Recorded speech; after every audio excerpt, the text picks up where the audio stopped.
नमस्कार, वक्त हो चला है रोहतक की दिन भर की खास बड़ी खबरों का और मैं आपके साथ रिया त्रिपाठी। देखिए मेरे साथ क्या है रोहतक में खास हेडलाइन के साथ।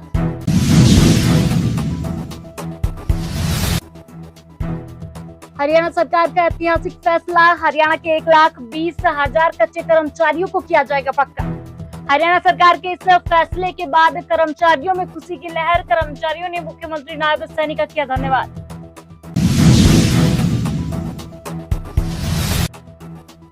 विश्व हिंदू परिषद ने बांग्लादेश में हिंदुओं की सुरक्षा सुनिश्चित करने की उठाई मांग। सुरेंद्र जैन ने कहा, शेख हसीना को मुस्लिम देशों ने भी नहीं दी शरण, भारत का इतिहास रहा जो भी शरण में आया उसे शरण दी। शेख हसीना के देश छोड़ने के बाद हिंदुओं पर हो रहे हमले, 100 से भी ज्यादा लोगों की हो चुकी है मौत। वहीं इंडी गठबंधन इस पर बोलने को तैयार नहीं। रोहतक में आज विश्व हिंदू परिषद के केंद्रीय संयुक्त महामंत्री डॉक्टर सुरेंद्र जैन ने विश्व हिंदू परिषद के प्रदेश कार्यालय रोहतक में पत्रकार वार्ता की। इस दौरान उन्होंने कहा कि पड़ोसी बांग्लादेश हिंसा और अराजकता से ग्रसित है। निर्वाचित प्रधानमंत्री के त्याग पत्र देने और देश छोड़ने के बाद अराजक तत्व हावी हो गए हैं और कानून व्यवस्था सर्वथा निष्प्रभावी हो चुकी है। इस अराजक स्थिति में वहां के अतिवादी जिहादी तत्वों ने हिंदू समाज का बड़े पैमाने पर उत्पीड़न शुरू कर दिया है। इसी से स्थिति स्पष्ट होती है कि कट्टरपंथी इस्लाम के सामने पूरी दुनिया किस प्रकार से त्रस्त है। अमेरिका शरण देने को तैयार नहीं है शेख हसीना, उसका वीजा कैंसिल कर दिया है। ब्रिटेन मना कर रहा है क्योंकि इन सबको यह खतरा है कि उनके देशों में रहने वाले इस्लामिक कट्टरपंथी वहां कोई ना कोई उपद्रव निर्माण करेंगे और ब्रिटेन तो त्रस्त पहले से है, वो अपनी मुसीबतें और नहीं बढ़ाना चाहता। अभी तक वो भारत में ही है और ये भारत का हमेशा का इतिहास है। जिसने भी शरण मांगी है हमने उसको शरण दी है। शेख हसीना पहले भी भारत में शरण लेकर रह चुकी हैं, आज भी रह रही हैं और सरकार ने स्पष्ट किया है कि जब तक कोई और देश इनको सम्मान से लेने को तैयार नहीं है तब तक वो भारत में रहेंगी। यदि उनके कारण से कोई देश में असंतोष पैदा करने की कोशिश करना चाहता है, उन्हें समझ लेना चाहिए उनके इरादे सफल नहीं होंगे। ये भारत है, यहां मजबूत सरकार और मजबूत समाज है, ऐसे हर तत्वों का मुकाबला किया जाए। सर, आपके पास जानकारी है कितने हिंदुओं का शहादत हुआ है? अभी चूंकि रोज नए नए आंकड़े आ रहे हैं, शेख हसीना के जाने के बाद केवल 2 दिन के अंदर ही 116 लोगों की हत्या हुई। वो आंकड़ा हमारे पास कल सुबह तक का था, तो इसलिए रोज नई नई चीजें आ रही हैं, रोज नए नए अत्याचार हो रहे हैं। आंकड़ों के रूप में कहना कठिन है, इतना जरूर है कोई जिला ऐसा नहीं बचा है जहां हिंदुओं पर अत्याचार ना हो। यही सबसे बड़ा आश्चर्य का विषय, मुद्दा आरक्षण का था और वो खत्म हो चुका था।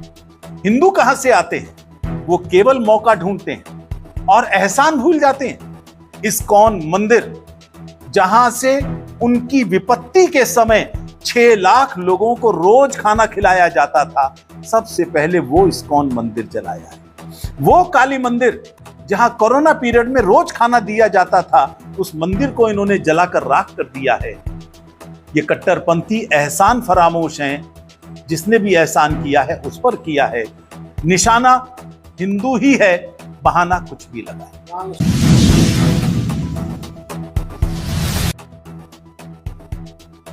केंद्र की तर्ज पर नर्सिंग अलाउंस बेहतर शो करने की मांग को लेकर कल से प्रदेश भर के पीजीआई में कार्यरत नर्सिंग ऑफिसर्स अनिश्चितकालीन के लिए हड़ताल पर। रोहतक पीजीआईएमएस में भी सभी नर्सिंग ऑफिसर्स हड़ताल कर सरकार से नर्सिंग अलाउंस बेहतर शो और ग्रुप सी से ग्रुप बी में करने की मांग को लेकर हड़ताल पर चले गए हैं। हरियाणा में 5 पीजीआई है, रोहतक पीजीआई, खानपुर महिला medical college, Mewat medical college और कल्पना चावला मेडिकल कॉलेज करनाल, जिसमें 3000 के करीब नर्सिंग ऑफिसर्स कार्यरत हैं।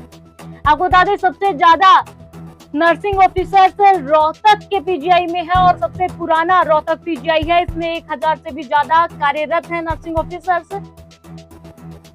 नर्सिंग ऑफिसर्स ने सरकार को चेताया कि सरकार ने अगर उनकी मांगे नहीं मानी तो वे अनिश्चितकालीन के लिए हड़ताल करने के लिए मजबूर होंगे और इस दौरान जो भी स्वास्थ्य सेवाएं बाधित होती हैं उसकी जिम्मेदार सरकार और पीजीआई प्रशासन होगा। हमारी एक मांग नर्सिंग अलाउंस जो कि पर महीना 1200 रुपये है, जो आज केंद्र सरकार में बढ़ के 9000 रुपये महीना हो गई है, उसके लिए हम सब हड़ताल कर रहे हैं। कब से आप लोगों की लंबित मांग है? ये मांग हमारी पिछले 17 सालों से चलती आ रही है, लेकिन सरकार और पीजीआई प्रशासन के कानों में जू तक नहीं रहेंगी आज तक, इसलिए मजबूरन हमें ये कदम उठाना पड़ा है। तो अभी प्रशासन से कुछ बातचीत हुई आपकी मांग को लेकर? प्रशासन से कई दौर की वार्तालाप हो चुकी है, लेकिन अभी तक कोई ठोस आश्वासन हमें नहीं मिला है। तो ये जो हड़ताल है निश्चित सभी पीजीआई के अंदर है? ये प्रदेश के सभी 5 मेडिकल कॉलेज में कंटिन्यू चल रही है। तो कितने नर्सिंग ऑफिसर हैं इसमें? हमारे यहाँ पीजीआई रोहतक में 1200 का नर्सिंग कैडर है, संपूर्ण हड़ताल है, सभी यहाँ बैठे हैं। तो कब तक रहेगी? ये जब तक सरकार और पीजीआई प्रशासन हमारी मांगे नहीं मान लेता है, जब तक ये कंटिन्यू रहेगी। तो नोटिस भी आया पीजीआई की तरफ से? हम एडवांस में नोटिस दे चुके हैं पीजीआई प्रशासन को भी और सरकार को भी। अगर इस दौरान कोई भी हादसा होता है तो पूर्णतः जिम्मेवारी पीजीआई प्रशासन और सरकार की रहेगी।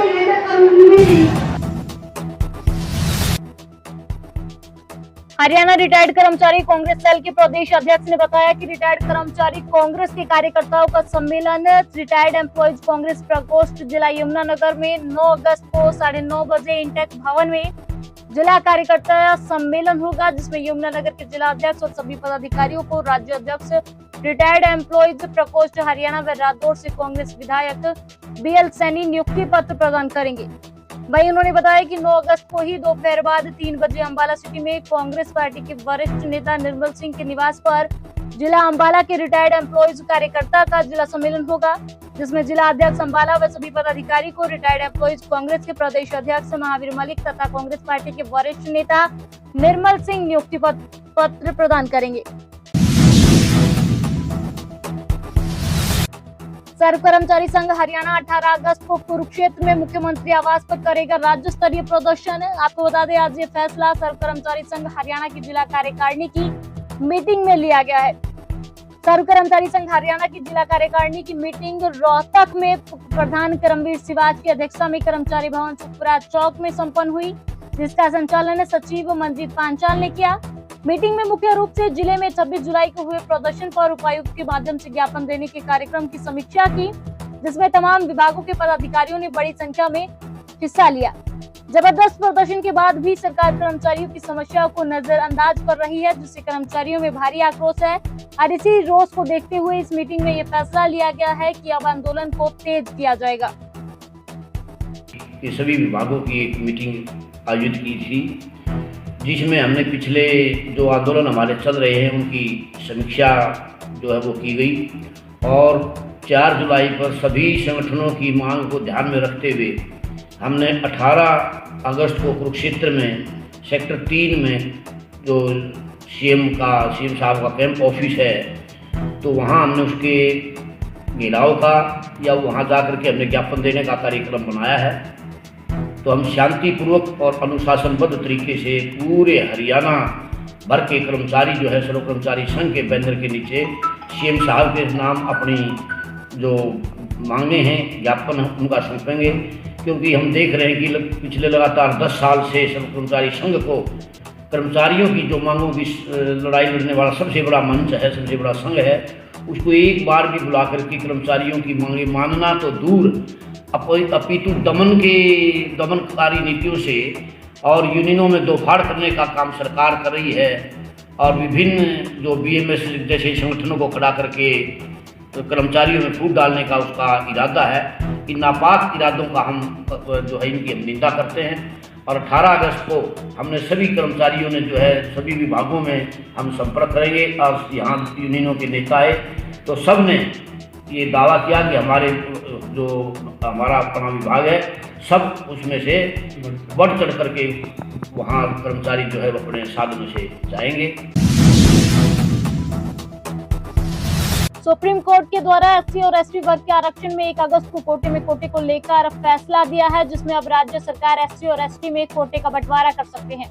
हरियाणा में भी सुप्रीम कोर्ट के आदेश पर कोटे को लागू करने की मांग अब SC वर्ग के लोगों द्वारा पुरजोर से उठाने आरंभ हो गई है। हरियाणा में भजन लाल की सरकार में SC वर्ग में A और B में 20% कोटे को 10% सरकारी नौकरी और शिक्षक संस्थानों में निर्धारित किया था, मगर पंजाब और हरियाणा हाईकोर्ट में 2005 में इस कोटे प्रावधान को खत्म कर दिया गया था। वहीं उसके बाद सुप्रीम कोर्ट की 5 जजों की पीठ ने इसे हाई कोर्ट के आदेश को वैसे ही रखा। 7 जुलाई 2006 को भूपेंद्र सिंह हुड्डा की सरकार ने इसे नोटिफिकेशन जारी कर खत्म कर दिया था।